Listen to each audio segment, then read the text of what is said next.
Alright, so what we'll do again, if it's okay, is I'll just walk you through a couple of things related to know-how, and then we'll have a look at the tute. Is that okay with everyone? Yep, that's good with me. Okay, so we'll stick to the program because that's the essential plan. Um, Alright, so on the actually I'll open the other one.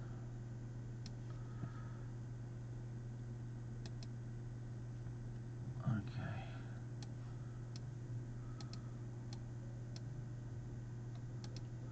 Alright, so hopefully you will have seen the postings that I put up for you. So in the modules,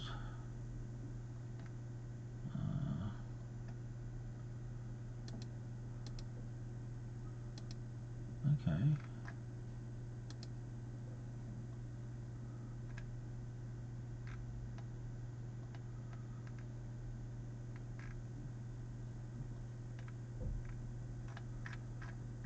Okay, so there's something missing there. Why hasn't that come up?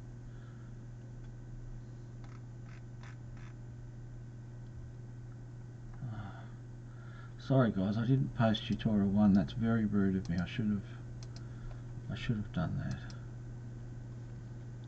Okay, there, it's popped up now, so we'll have to grab that one if you can, because we'll do that a little bit later. I do apologise. That was just not really good of me tonight. I don't know why that happened. I looked at that 24 hours ago and it just wasn't where it was supposed to be. Okay, that's fine. Alright, so we'll come back to that one. Alright, so the other thing I'm going to do is now, are there any questions about any know-how or outstanding anything from last week? Are we happy just to cruise on? Yep. Okay. Alright, so one of the things I thought I'd show you for know-how this week, I think we went through all of the things that we needed to. So we've done fractions, indices, pick me up if I've missed something, linear and quadratics, we did those. Yes, no? Did we do quadratics? Yes, that's right. Okay, so I've actually been roped into another subject. This subject 33130 has in it um, that's our first year subject. Now you guys have done calculus. Some of you have done calculus 1. Who's done calculus 1? Just the one of you. Okay, so calculus 1. Alright, so what I'm going to do here, I'm going to be very naughty here. I'm going to borrow this big time. Okay, so, alright, let me get this sorted this way. Calculus 1, mathematics 1. So I'm just showing you something that's going on there, and this is the beauty of what you can do here. And this is my know-how module. So this is the module that goes in each week. So what I'm going to do is I'm going to copy that to our subject. And I'm just showing you how I do that. So that's pretty cool. So that'll come over as is with everything in it. So that'll be good. Now, that doesn't mean we're going to stop doing what we're doing here with us. So I'll get rid of that. And until I make that available to you, it won't be open. Alright, so let's go through linear and... did I do linear with you? I can't recall if I did linear. No, I think you just did indices. I did indices, right. And So fractions. okay, so let's do linear. Let's do the curve sketching stuff tonight. Alright, so we've got linear and quadratics. I'll see how far I can get through them. Alright, what I want to do before I do that, I do apologise for mucking around a little bit here, but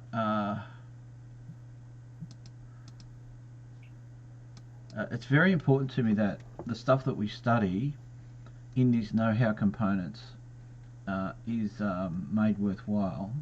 And So for example, if I just quickly grab a document that I've been using recently, so let's have a look. A formula sheet. Let's have a look at the formula sheet. And the formula sheet that I've pulled up is a generic one. It's not particularly fancy in any sense or shape, but it's got the usual things on it. Okay? And the maths that we do, and the whole purpose of it, is to try and get it so that we get to see under the hood of mathematics. So these are typical kind. Some of these you will have seen before readily, and some of them perhaps not so much. But the table of integrals one is the one that I'm just going to have a look at here. Okay, so I'm going to do something a bit different tonight. This will take about 5 or 6 minutes, and it's a lot of sheets and works. But this is where Jason's coming from. You're still getting to know me. I've been very rude tonight, being late, so I apologise for that. But this whole idea of the depth of study that we have, the questions that you'll have in mathematics teaching will revolve around mainly why experienced colleagues can do what they do. Okay, it's not so much the HSC or even the kids' questions or even the annoying things that have in textbooks like no answers or wrong answers or getting resources and things like that. It'll be around how do your colleagues do what they do, the ones that know what they're doing, the ones that you're impressed by.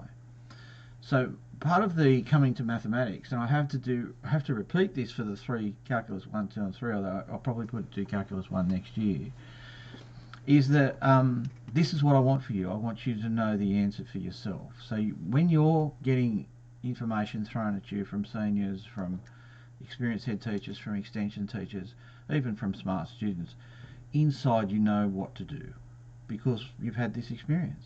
Okay, so this is, or at the very least you understand the context. So if I can take the mystery away from that problem, your careers are going to be wonderful in mathematics. Okay, because instead of having that lingering doubt, you'll just say, you know what, I get all that, but this is what we're going to do today. And you'll kind of take control. So there's a couple of principles that come into this idea of differentiating a function like this. Now this is an inverse function. So the question would be d dx. So there are 3 things that we need to do this.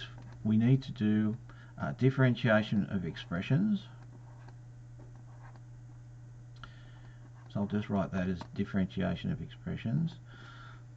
We'll need to do implicit. Now I can't find in the syllabus where this is, but I know some students learn how to differentiate expressions. I know that's true. Okay. The second thing is, and you guys can see the screen, okay, right? Yep. Okay. The second thing is implicit differentiation. Now, implicit differentiation does exist in Extension 2, but it very rarely comes up, but it is there. And yet, for university level mathematics, it's required. And the final thing is exact values trig. Now, if we take all of these and put them together, you've got a recipe for disaster in first year. Right? You're not in first year, so I'm not referring to you, but in first year mathematics, we have a disaster because of these 3 things. So how do we get our students to be able to do well in managing this? So the first thing we're going to do is we're going to take this quite literally and we're going to differentiate by expression. And so if I put all of that, now before I get to that, what I've got to do, and the other thing that's missing of course is our old chestnut undo. So we better do that. So to do, if I do undo, now why am I writing this? Actually I'll put that one next.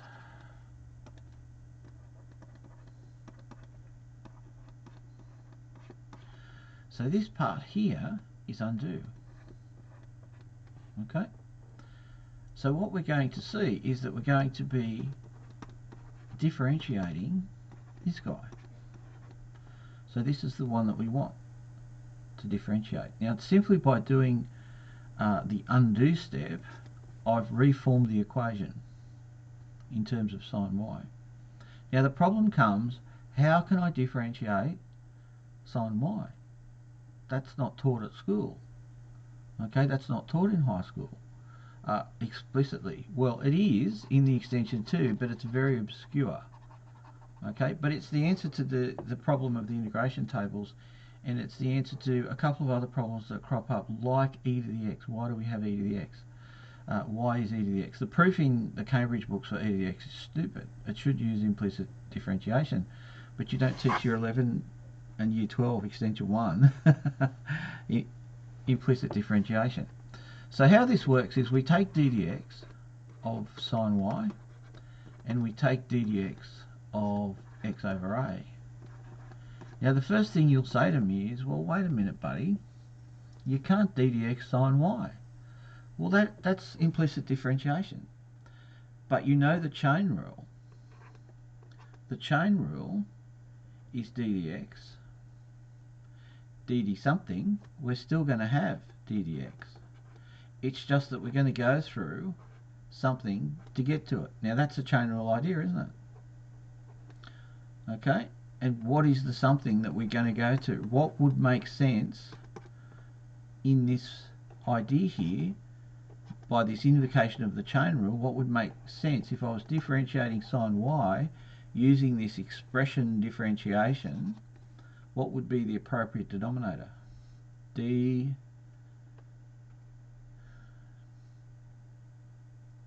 if it's sine y, it should be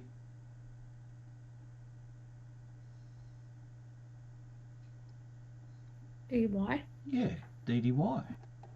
Ah, so the chain rule is going to be d dy. Now that's chain rule just like you would do it for your normal chain rule in differentiation. So if you were doing differentiation of a normal chain rule,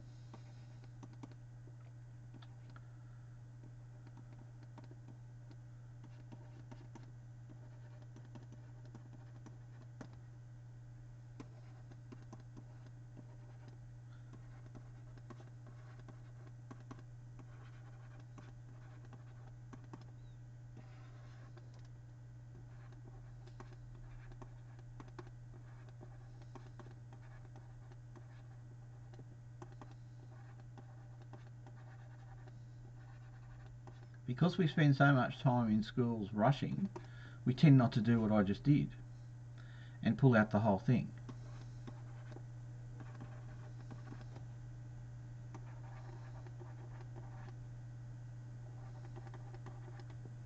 But the chain rule is still in operation, isn't it?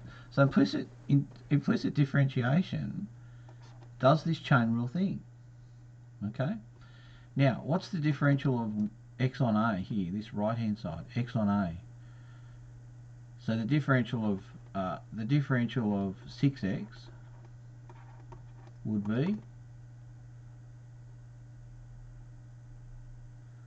the differential of 6x would be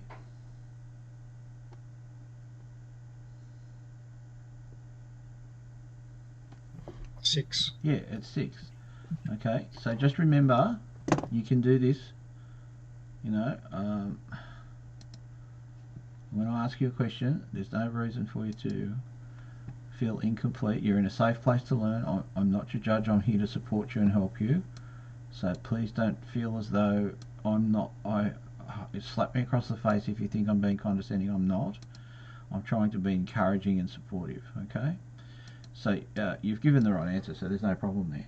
But if I do d dx 6x, just as a reminder, right? You're under the heat of the pump. You've been asked a question, okay? You can do the same thing, x over a. If you're under the heat of the pump, it's consistent with what you know, okay? Just because we get in the heat of the moment, and teachers tend to get that, don't they? Teachers get the blowtorch put on them. I reckon it's quite a bit unfair the way it happens. But this would be 1 over a, okay? Now, so there's a lot there. Look, one page I've done with you, and it's a hell of a lot. Okay, so hopefully what it feels like, one of those things that could go wrong, but because of the way I'm approaching it, you're getting it. Okay, it's all filtering through. All right, so what's the d dy of sine y? What's the d dy? Hey, you know what you can do? Really? Come on, do it.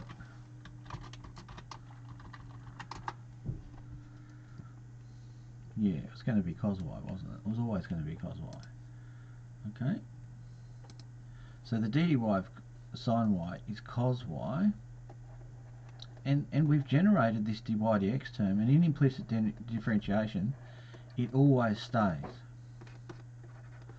Okay? The term always stays. So in actual fact, we're nearly there, because if I divide both sides by cos y,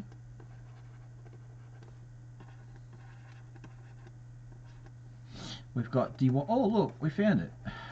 Dy dx 1 over a cos y. Okay, 1 over a cos y. So, now what's the problem with that? D dx y equals sine to the minus 1. Okay. So I had to use a lot of tools there to get it down to this point here. Gee, I'm just not sure about that. Yeah, we've done the right thing. It's dy dx. So we need it in terms of x. So we're going to do something now. We're going to do the exact values trig. Okay, so in the exact values trig, we get y over x, 1. So 1 equals x squared plus y squared, and 1 squared obviously. So 1 is equal to cos squared. Oh, what's another one for y? Sine squared. Alright, now I want cos. I think I want cos. So I'm going to rearrange this. I'm going to subtract sine both sides. And so I've got cos squared equals 1 minus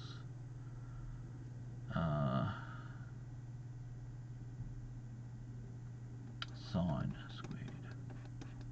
Let's just think about that. Alright, so back up here, we had this guy here. Now we're dealing with the squares that we've generated from, so what I'm going to do is square all of this. Sine squared y is equal to x squared over a squared, which is x squared over a squared. Okay. So I'll just put a different colour around that. So we've got our, why did you square it? Because you can. Because we're going to use that knowledge there of sine squared y, because of our squaring of both sides. We haven't done anything wrong to the function. We've got sine squared y is equal to x squared over a squared. So now we've got a y in terms of an x.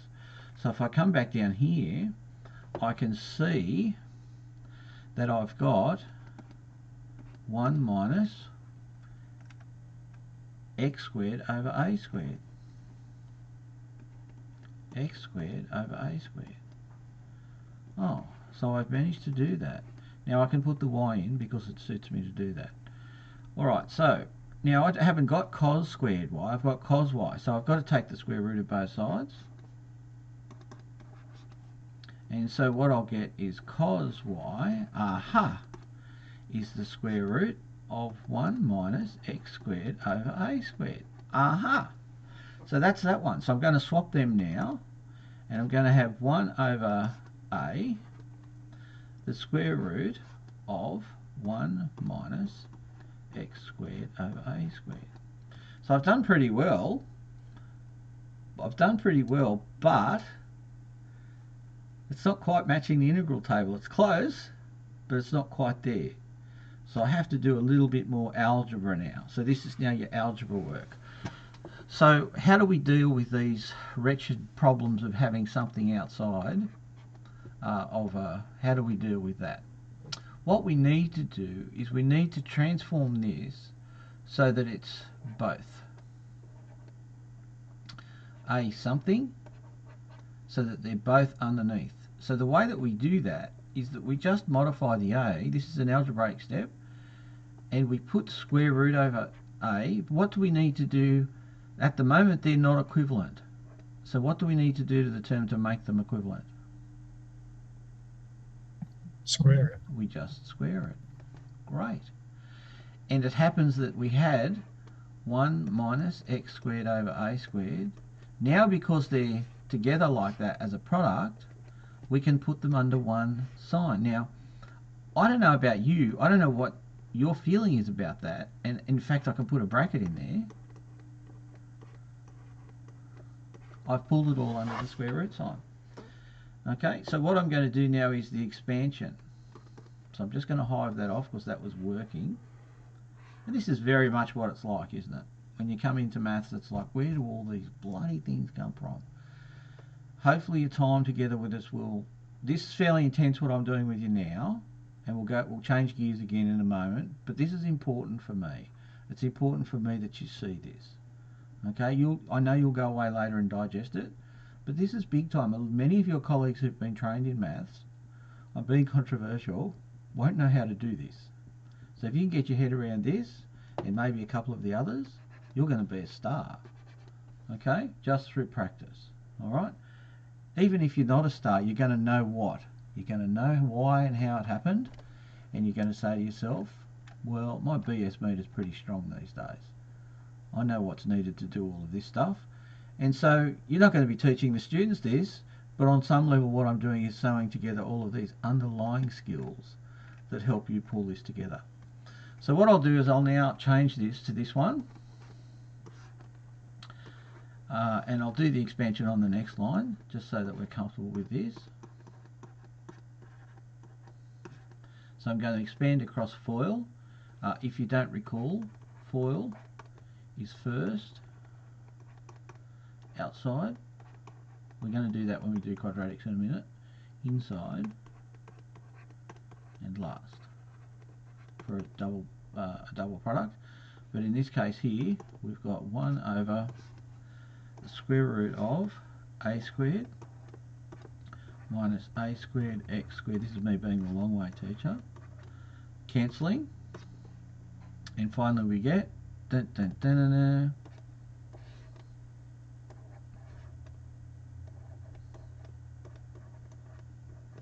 Dun, dun, dun, dun, dun. So the ddx of the inverse is that thing. Now what I've noticed creeping into the curriculum a little bit more in recent years is students are given a ddx and then they're asked to find the integral. Okay, so the ddx, so I'll put them together like this. The ddx of the inverse of this one is equal to 1 over the ddx of this one is that result. That means that the integral of the ddx result, so that's what you look for in the written language. If they say the differential result is, that's the bit you integrate. Okay? Is, I don't need to put implies, I can put it is actually equal to, guess what? Now you know where the integration table came from, and we don't forget our plus c. Okay, so that's a big deal. That's a big deal in the life of somebody involved in this sphere of mathematics. Okay, so if you can think it, you'll never look at table of integrals again the same. I can guarantee that. Alright, you'll never look at the table of integrals again. You say, gosh darn it, you know what? I know where that comes from. I know how that works. Now, it might take you a little bit of digesting yourself. That might be something you want to do for your, some of you have already made suggestions about what you're going to do for your micro teach, but that's the kind of thing, okay? It doesn't have to be as sophisticated as that, but what I'm trying to do is take the mystery out of the table of integrals, and hopefully I've done some way to do that. Now we could go through, now what we do at uni, of course, is we give these kids differentiate y equals something, and we'll put, instead of x on a, we'll put pi x in the bracket. Right, and the first thing that happens is the kids see the sign of the -1 and they go, oh my god, I don't know what to do. And they forget about undo, they forget about implicit differentiation, they forget about the chain rule, they forget about, you know, exact values trig, and it all goes out the door, and these questions get kind of left. Some of them do them, but it's quite a challenge for students. So I want you to know this is a high-end question in first year. Okay, this would be at the top of one of the top of the list type questions that you could murder a student within first year if that was your intention. Okay, death by maths. No, we don't want that. That's not us. So hopefully you've enjoyed that. Have anybody got any questions about that?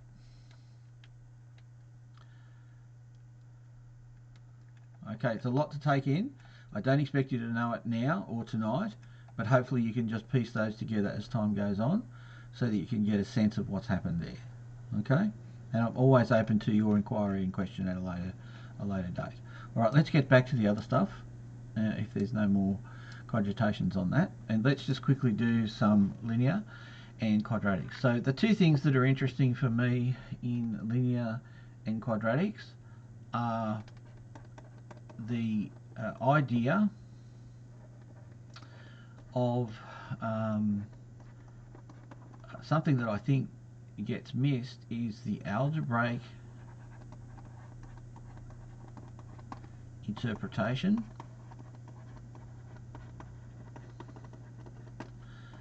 versus the geometric interpretation. Okay, so let's think about how we can unravel that to some degree. Now, what's this guy here?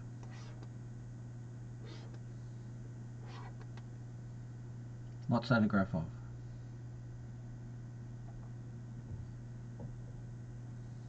Well, it's just a line through the origin. It has a particular function, and it's famous, and it's used right throughout the maths curriculum in high school. Y equals x. Thank you. That's the one I wanted. Okay, so if we think about linear graphs, they have a couple of different forms, and one of the forms that we'll have is ax plus by plus c is equal to 0, or the other form is y equals mx plus b. Now, for some reason, schools emphasize the point slope equation. It's all about the point slope. What I'm teaching you tonight is the same thing. It might not seem like it. It might not even look like it's in the same country as it, but it is. It's the same thing. So the point slope equation is very hard for students in Year 9 to process. It's extremely difficult. And what it doesn't do, it doesn't give them an intuitive sense of algebra and geometry. Okay, it doesn't give them an intuitive sense of algebra and geometry. So this equation here, I'll just draw your attention to this because this is part of your training with me, is to always see what's not there. So in looking at y equals x, that's actually what's there for y equals x. The y-intercept is 0. That's the y-intercept there. Y-int. Okay. And the gradient m is there, but it's missing. They're in disguise. See how they're missing? Now, what I want to draw to your attention is, do they see that? That's what's missing. Okay, so we've got to help them do that, because we can't let them come out of Year 10 and not have some kind of intuition. So the other thing I would like you to do, please, I'd like you to put your left arm up, like this.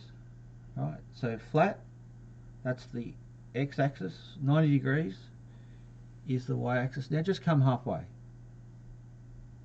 Halfway. So that's better. Okay, what's that one? Y equals x. That's a gradient of 1. Okay, now you could do that with a pen, but I like doing that with my arm. Okay, so what we know is that that'll become apparent in a little while why I did that. So if I want to move this y equals x, now in seniors maths they call it dilations these days. So these things are in parallel, so just forget my nasty writing. So that's the geometry. What's the algebra? What would the algebra be for that one? That's just adding a constant of 1. Right, so it's a shifter, isn't it? So that one there is a shifter. That'll be needed when we do quadratics in a little while. So these skills I'm teaching you now are transferable through all functions, not just linear and quadratics. The other thing I can do, of course, is I can move it down. At some point I'll stop drawing the dashed line, assuming that you get the picture enough. What would be the geometry for that one? What would be the algebra? That's a constant of -2. 2. Good. Okay, so for this one here,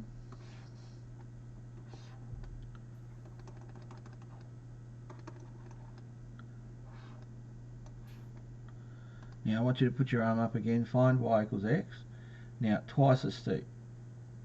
Twice as steep. That's right, twice as steep. So what's the, if m was 1, it's now twice as steep. What's the algebra? 2x. Genius. Okay.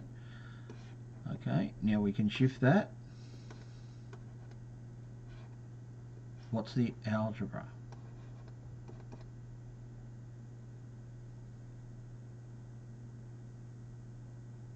What's the algebra for that one?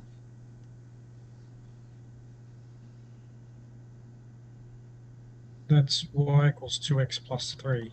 Okay. Now, what I want to say to you is that your students can't do this.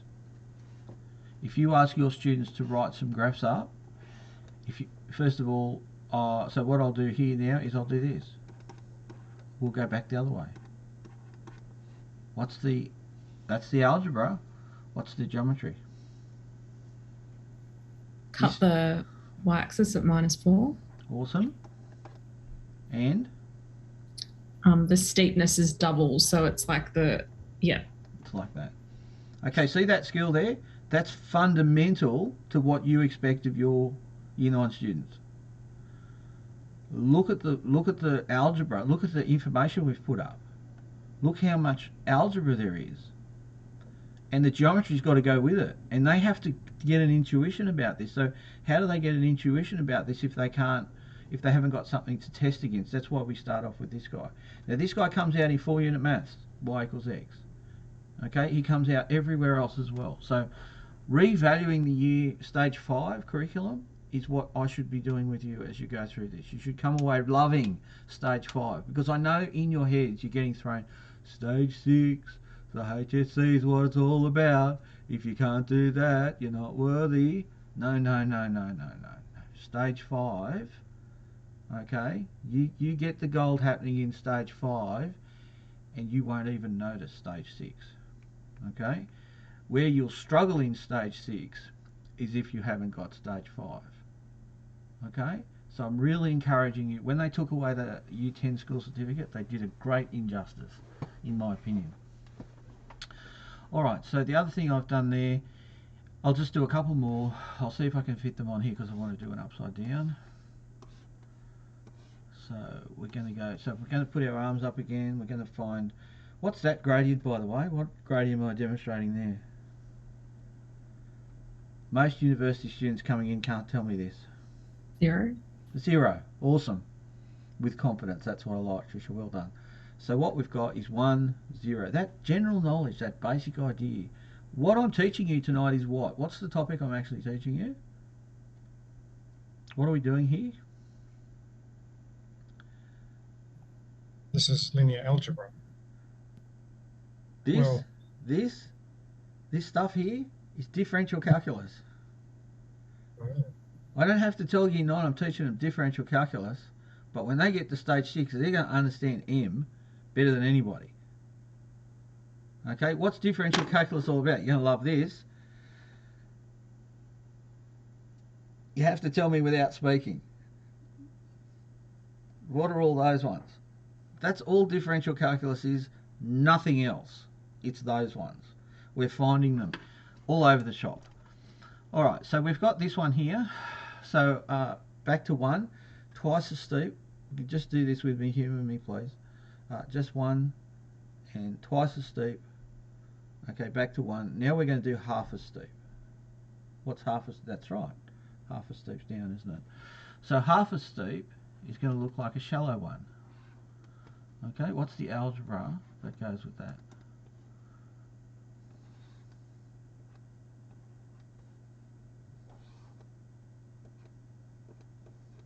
What's the algebra that goes with this one? A half x. Genius. See your hesitation though?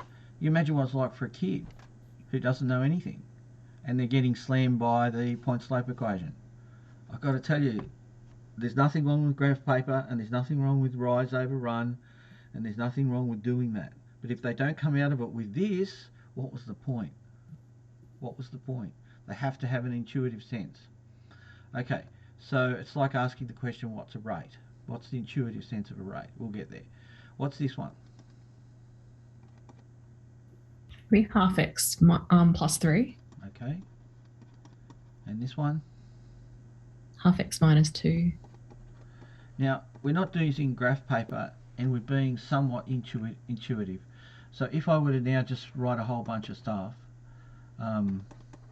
your intuition gives you some insight into what they are. Okay, and how they fit in your mind. You're just processing it now. You're going boom, boom, boom, boom, and you get it. Okay, how do you do that in Year 9?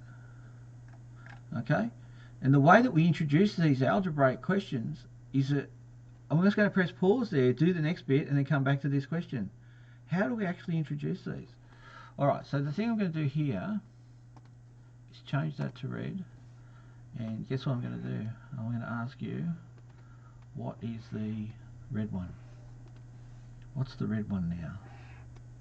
What's the difference? I clued you up when I did that, 2 arms. Well, that's a negative gradient. Yeah, but fundamentally it's still about steepness, but it's just in a different direction. So we've added a new piece of information to our algebra. Our algebra now has in it a negative sign, which is not a gradient, but a direction. Okay, a direction. So we'll quickly go through and do these, if that's all right. So this one here.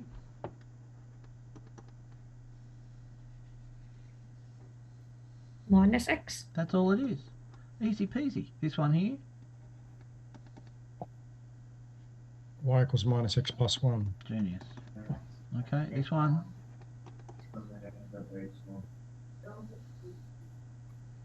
Y equals minus x minus 2.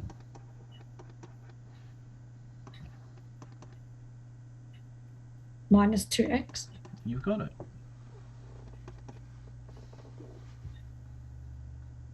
Minus 2x plus 3. Okay, so it doesn't come easily to you guys, right? And you guys are quite good. I know you're good students. I've met you now and I've spent a limited amount of time with each of you. But I know that in your respective disciplines, you're excellent teachers. You are excellent students, that means. Okay, but even now, what we've got is this mystery around maths, which we're hopefully removing. What's this one here?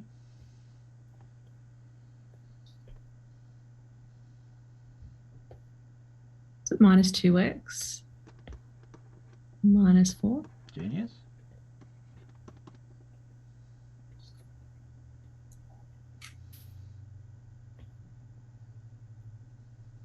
Minus half x.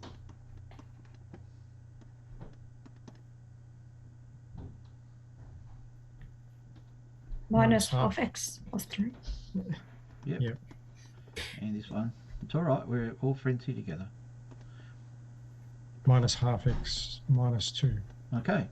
So what we've got, look at all the algebra that we've generated. Look at that's a big workload for anybody. Okay? So this concept of algebra, a geometric interpretation, the performance students that are coming out of the HSC have had this for quite a number of years. Okay? They might not have had it in the way that I've done it, but inside their heads they've got it. So when they see the algebra, they see the geometry. Okay? Alright, so for this one here, I asked a question before. If we go through, we can see that what are the solutions of an equation? So what are the solutions of an equation? Now you do this as 1 and 2 step equations from Year 7. Okay? That's a hard one. They won't like that one. It's there. It's 0. What's this solution here? And what's this solution here?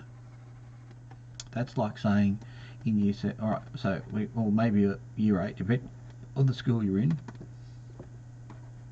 And how is it written? I've actually been a bit naughty up there. I didn't quite write it the way it should have been written, but I'll write it here now. Look at the difference. Now just interpret that green one for me. It's a particular, the general case is up the top, where I've got the sign shifter. That's the general algebraic case. What's the green one? What's the green one? It's the specific case. Where's the y gone? Is the y disappeared or is it still there?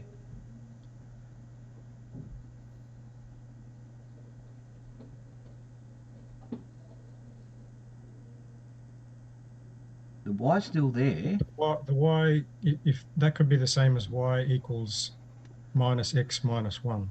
Y is still there. If we look at the y, we're going down the y or up the y. When we get to the x axis, what's the value of y at this point? 0. 0. Oh! Is that y? Yes. So we give it to them all the time. We're teaching one-step equations in year 7 or year 8. Okay, guys, here's x plus 1. We're solving today, and everyone goes, oh, no. Right, what do we do? Undo. I'd be teaching the word and phrase undo now. X is equal to negative 1. So for this one here, x plus 1, negative 1 is the solution. Okay. All right. So what about solving this one? What I'm trying to do is help you understand when you're doing work with students, there's an overlap in what you're teaching. This is a specific case where y is 0.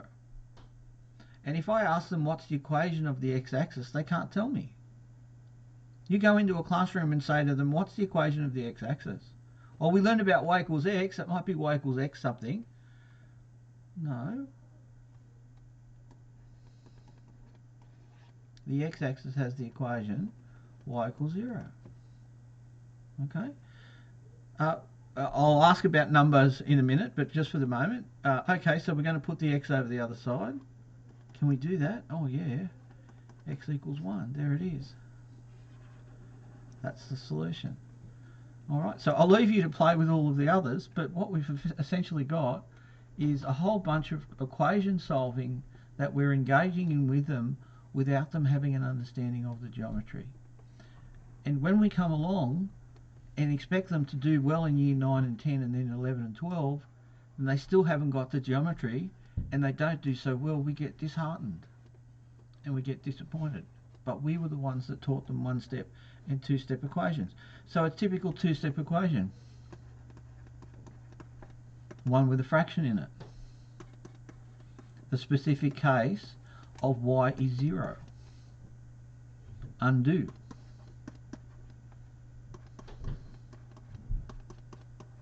How do we undo the times or the divide? We multiply.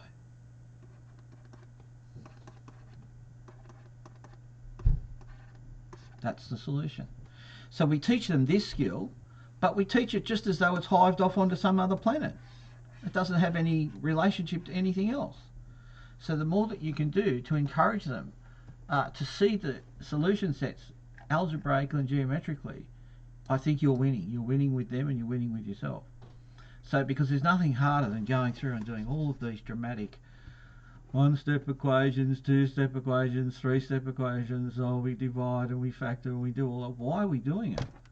And yet when we need them to interpret this way, they can't. So that's horrible. So a couple of other things. What's the geometry of that one?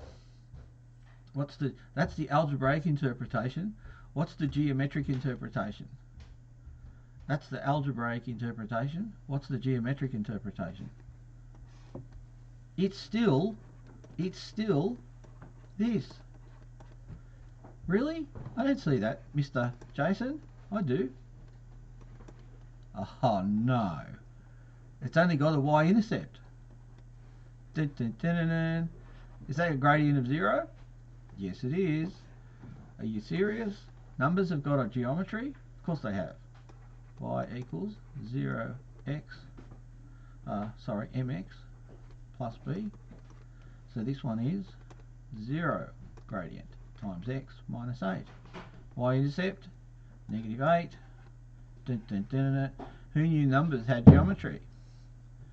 Okay, so these are the kinds of things that can really throw you adrift. All right, but this is what happens when we look under the hood in mathematics. So what I want to say to you tonight, I think we're getting to know each other better, is the phrase of friendship, and the phrase of friendship is the phrase of friends in mathematics. So what I want for us is to become friends in mathematics, not personal friends in that sense, but a friend is someone that you can rely on, ask for help from, get advice from, be listened to, and to listen to. Okay, so hopefully we can become friends in mathematics for many years to come. Okay, that's my offer to you. You might find that you don't need that, and that's okay too. You've got friends in mathematics elsewhere. But here, in this particular stage of your life, I'm extending that to you because that's part of the professional service that I provide to. You can imagine I've got a whole lot of friends in mathematics. Okay, so that's just the way it goes. All right, so let's move on from any questions about those things, because that's a bit startling what I just did there with m equals 0, I know. All right, so you can see the crossover between the algebra and the geometry. All right, let's do some more. I've got making good time, so I'll try and aim for 8 o'clock before we do the other thing. And we'll have a look at quadratics.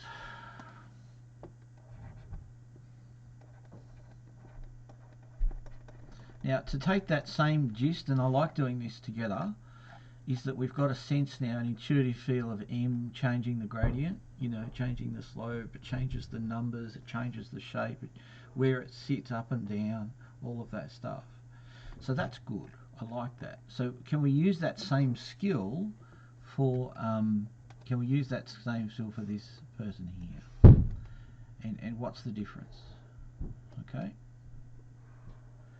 Now at about an hour, I'll just pause the video so I don't have massive gigabytes of videos, and then I'll start it again. But I'll let you know when I do that.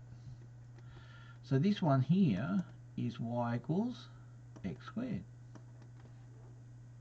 They have lots of names, these quadratics. Okay, its general form is ax squared plus bx plus c is equal to 0. Okay, it's still there. A is 1, b is 0, c is 0,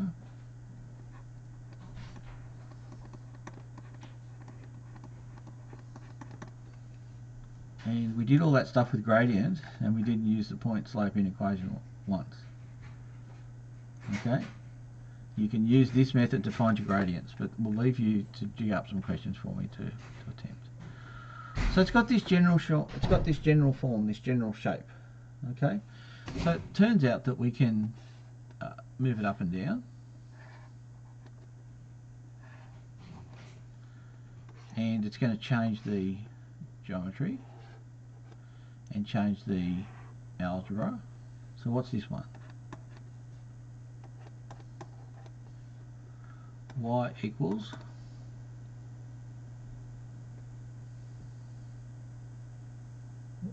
x squared plus 2. Okay, this one here.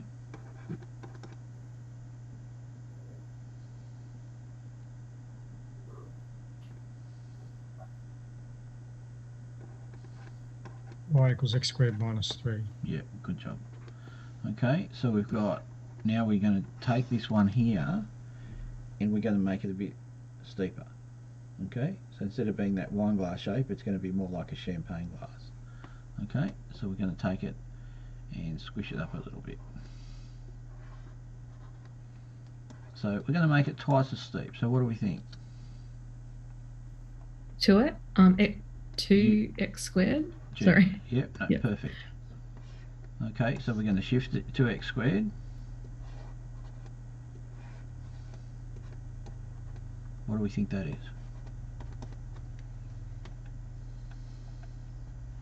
2x squared plus 2, or plus 3. 3, good. And what you'll notice is that with these shifters now, what's happened is, and we'll make that one minus 4. What's the equation for that one? Y equals 2x squared minus 4. Genius. So this idea here is that now what we're doing is we've got a first term and a last term, but no middle term. So our first term's there, but the last term's 0. First term, last term from the general form. I'm just pointing that out to you. Okay, first term, last term, with the last term 0. Now they're all symmetric about the y-axis. That's a note you can take if you like. They're all symmetric about the y-axis. They're just sliding up and down. Okay. So what about this one here? So we're going to take this wine glass and we're going to flatten it out and make it like a, I don't know what a shallow one looks like. I don't know what kind of shallow glass you drink from.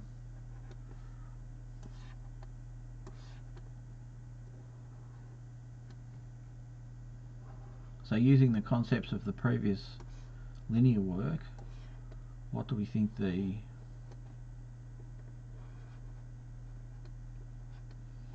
y's will be?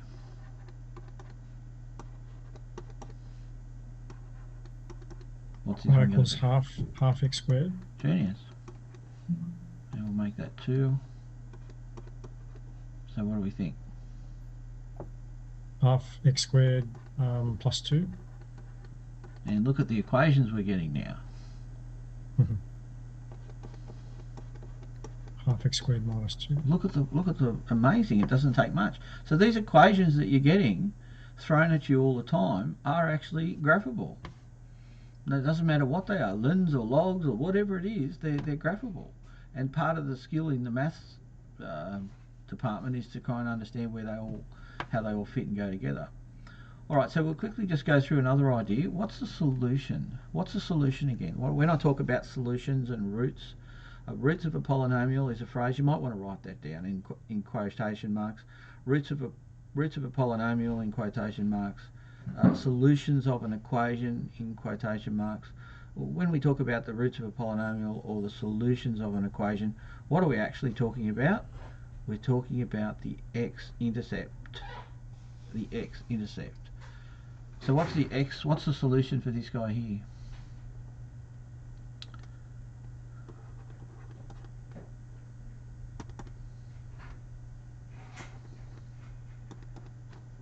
Zero. Y equals 0. X equals 0.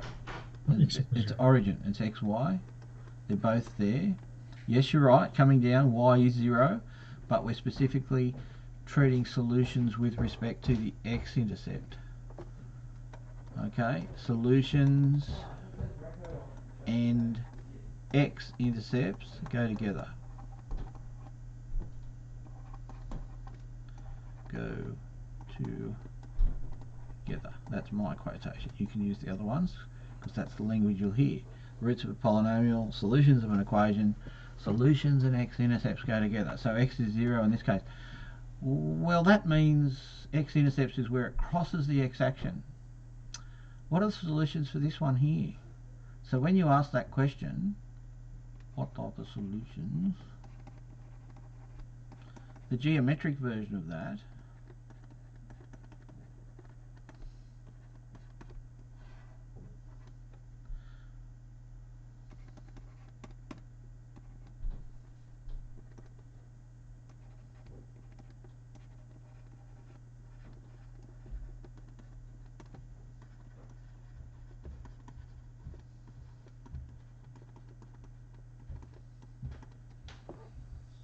so that's synonymous. What are solutions? Where does it cross the x-axis? So what can we say about this? Where does it cross the x-axis? It's one of those interminable, frustrating questions. You can scream it out, it's alright. It doesn't, you idiot! Yes, I know. That's why we call it no solutions. Because it doesn't cross the x-intercept. What about down here? 2 solutions. There they are. What about this one? 0. Double solution. What about this one here? No solutions. No solutions. Brilliant.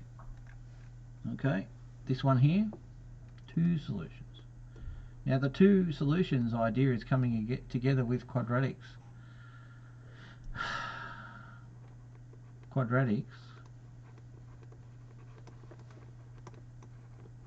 are polynomials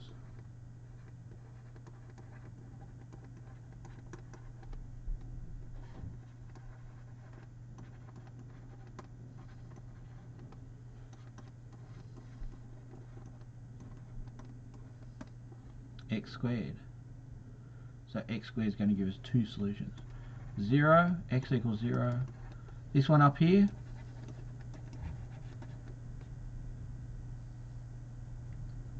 no solutions. This one down here, 2 solutions. Okay, now how are we going? We're going good. That's in it. It's alright, I've got 5 minutes because I was naughty and late, so we'll go up here. And guess what we're going to do? What's the algebra? Please. What's the algebra and the solutions? What's the algebra?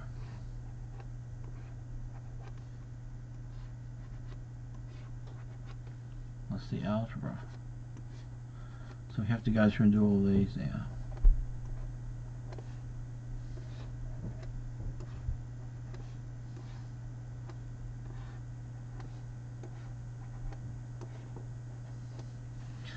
So y equals, minus x squared. see, when you learn something the way I've linked them together, the habit that you learned in linear informs you here. Okay, so just keep that in memory when you're thinking about how to teach the stuff. So what's this one? Y equals minus x plus 2. Yeah. X squared plus 2. And this time it's got 2 solutions, hasn't it? Okay, so just by changing something, we've changed the other thing as well. This one here,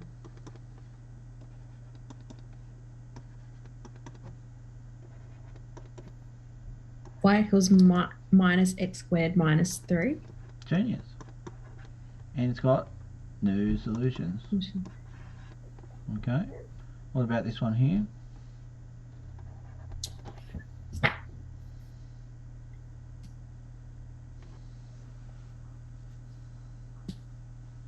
Isn't it minus 2x squared? Genius. Okay, and x equals 0 are the double solutions. So we sometimes refer to as a double root. Okay, as polynomial has roots of solutions. It's just the language. You just got to be careful using. I know it's dumb to speak about it now, but you know what safer place you're going to learn to talk about it. So I had a young woman. I was teaching a year 12 class, and I had a young woman who was one of the kids in the school who was well thought of. Okay, well thought of. So this particular afternoon, like it's a Thursday afternoon, Friday afternoon, it's hot, it's summertime, and we're talking about square roots. And she looks me straight in the face in front of the whole class, and she'd say, I know what that is. I would like a square root. Just like that. I was horrified. I tried not to show it on my face, but I'm sure that they knew. I was horrified. It's not what I need. So these polynomials have that in it, and square things have. So what I did was just steer the conversation very quickly away to, let's get back on task, rather than, you know, there's a bit of laughter and stuff. I think some of her friends were a bit shocked that she did it.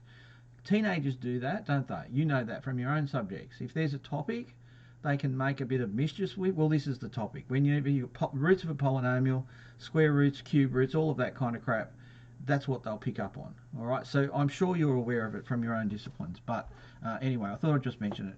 Other than that, it's not too bad. I think they're the only ones that come up. God, honestly, sometimes teaching can drive you mad. All right, so how do we go for this one? Minus 2x Squared. plus 3, yeah. And it's got 2 solutions. Okay, now visually we can see it's got 2 solutions. Okay, what about this one?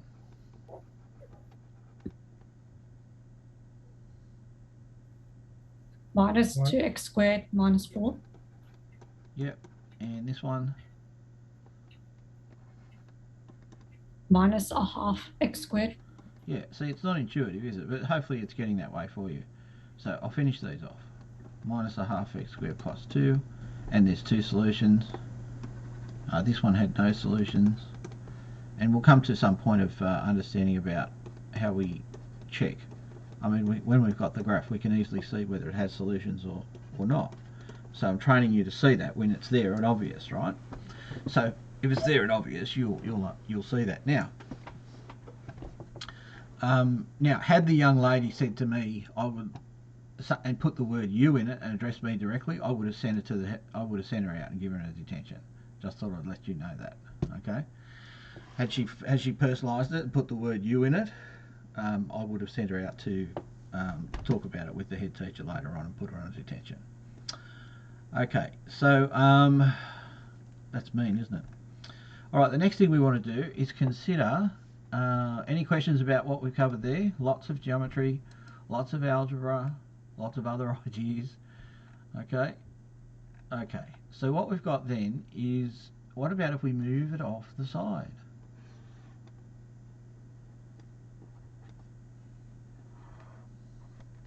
So we'll just stick to the standard shape at the moment. What's that an example of?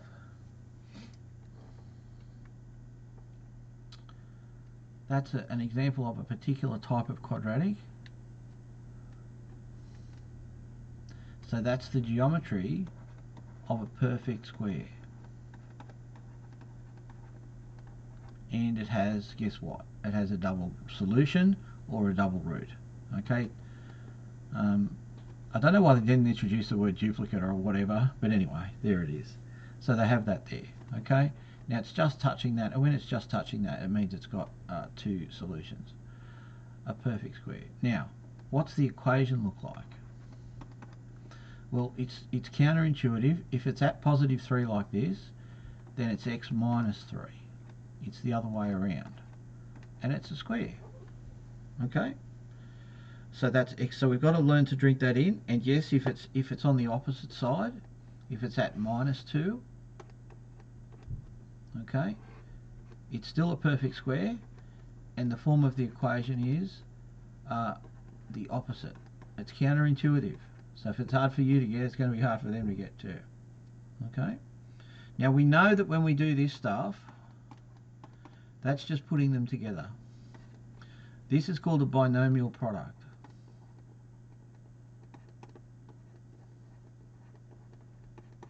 Okay?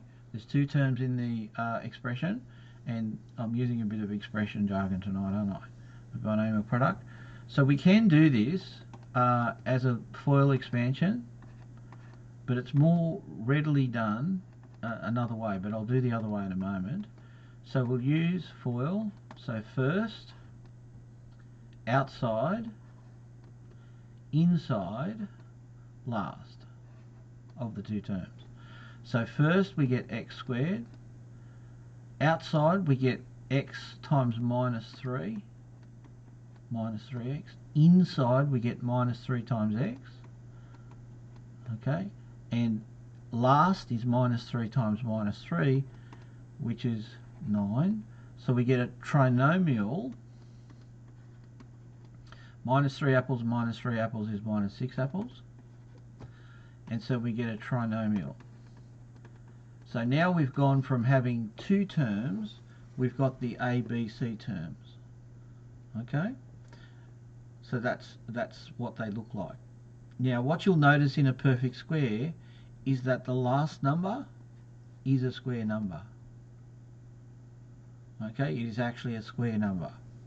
So that's kind of a clue to ask the question, is this, I wonder if this is a perfect square.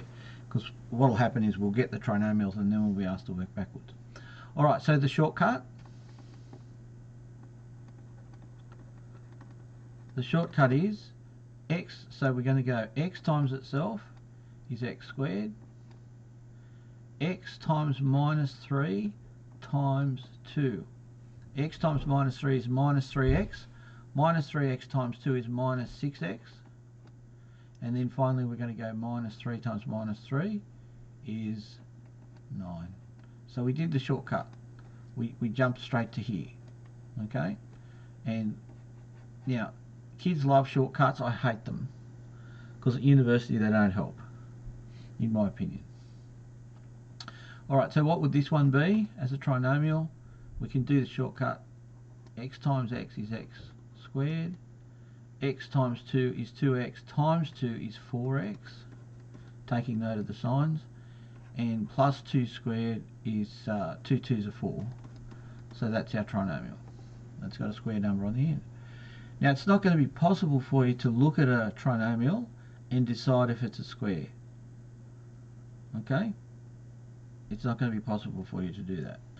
Alright, now the next thing that we can do is that we can move these around.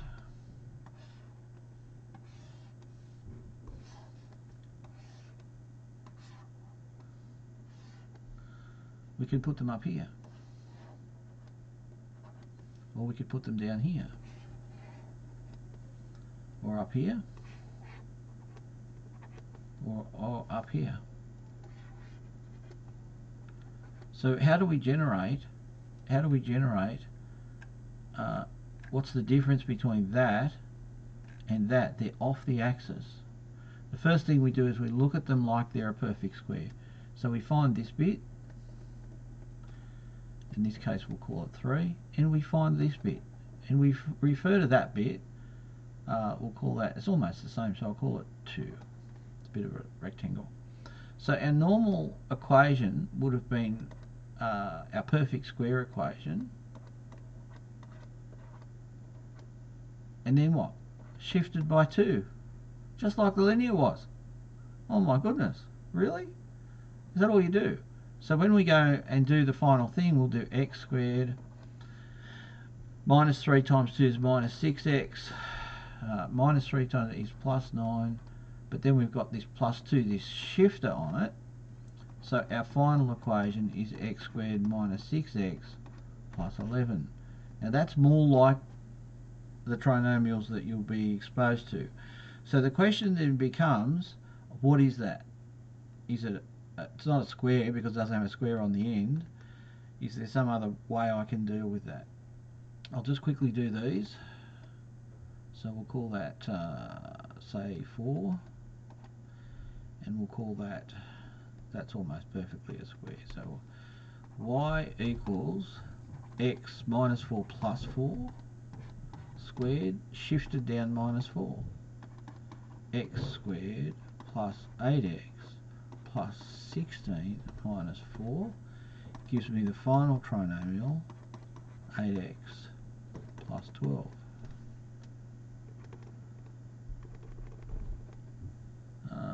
I know some of you are thinking, come on, let us do some, but I'm just managing my time at the moment. Poor excuse, I know. Y equals x plus 3 shifted by plus 2, shortcut,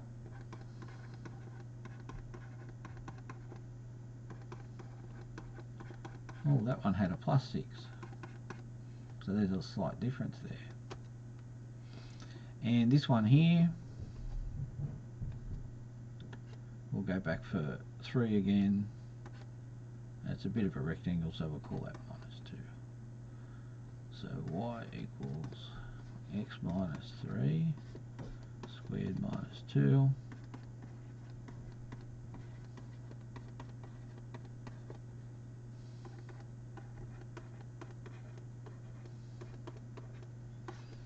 Okay, so what we do is we see that we've got a lot of trinomials that are doing this. Now, what are the solutions for this one here? This one up here?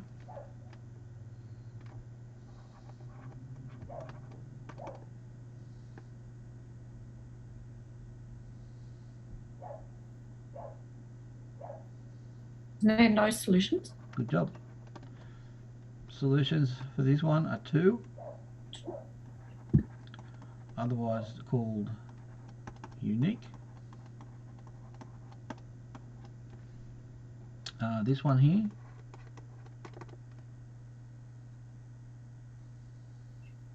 No solutions. no solutions. And this one here, 2 solutions. yeah, 2 two solutions.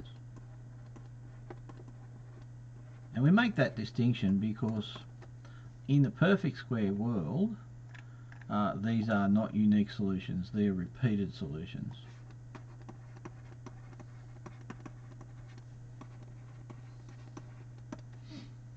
Okay, repeated solutions. Alright, so the last thing we do now is, I'll leave the upside down and the implications of that steepness and that, but ostensibly what it does is the steepness of the graph changes with the coefficient of the square term. So if A is dishy, it's half. If it's steeper, it's a number like 10. Okay, so you can kind of see that when you write some examples off, just think about their geometry. So if I did that one, it'd be a very steep. You know, I wouldn't know what that meant. That's a square number, but I don't know what that means. Okay, so you can do any number of examples and thinking about that. You can put them all into Wolfram as a technology and they'll show you what their graphs look like. The question I'd like to know is, what is a trinomial? So one of you want to volunteer? We're going to do a monic. So these are called monic trinomials.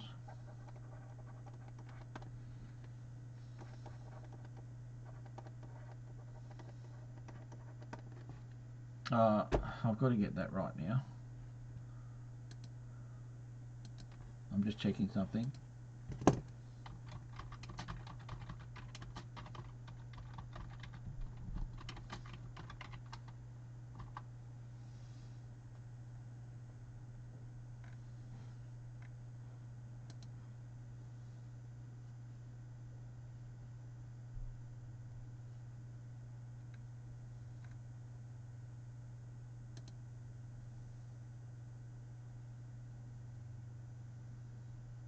Yeah, so non-monic has got a number in front. Sorry, I needed to check that. I just had a brain freeze. Alright, could you give me the other terms here? Just not big numbers, please. Just small numbers. Plus, minus. I don't care. Plus 2x.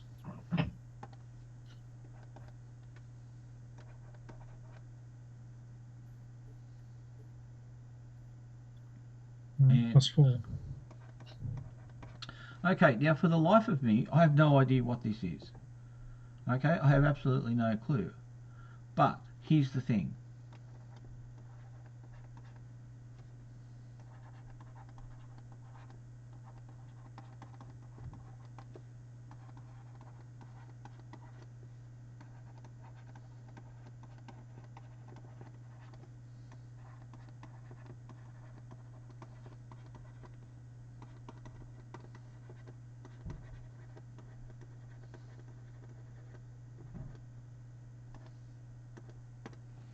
Okay, so we've got to learn completing the square. Now, we already know that not all quadratics have solutions. Now, I'm not sure that they explicitly teach this, but this is a very valuable tool. So I'm going to learn about this quadratic that James has given me, and the steps of these. I'm going to take the coefficient of the b term, which is plus 2, and I'm going to halve it, which is 1. I'm going to take that term, and I'm going to square it, and that I'm putting brackets around because these could all be different coefficients, and that's the square number that goes together with these two to give me the perfect square.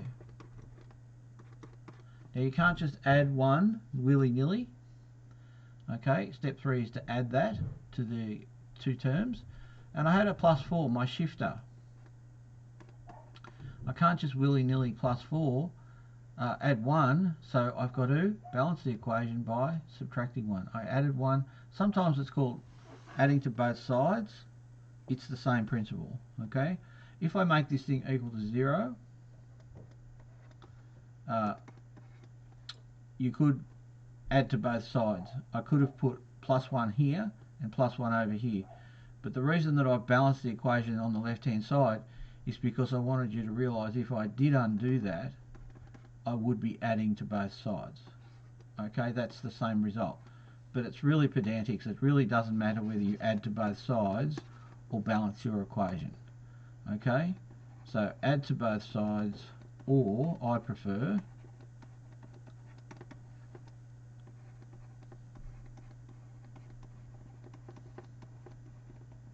How you do that is your choice.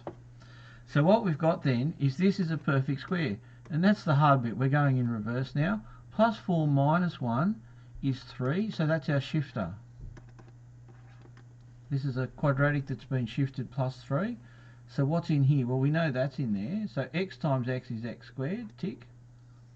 And we go up here and we pick this one. This is the giveaway. Alright, so 1's going to be in there. Is it a plus? Yes, it's a plus. So let's try it. X times x is x squared, tick. X times 1 times 2 is 2x, tick. 1 times 1 is 1, tick. So what this thing actually is at minus 1, shifted up 3, and in actual fact, James, this particular one that you've picked, and that's 4 by the way, because it said so there, is no solutions. Now, if you had done what we had just done without a check and taken that into your class,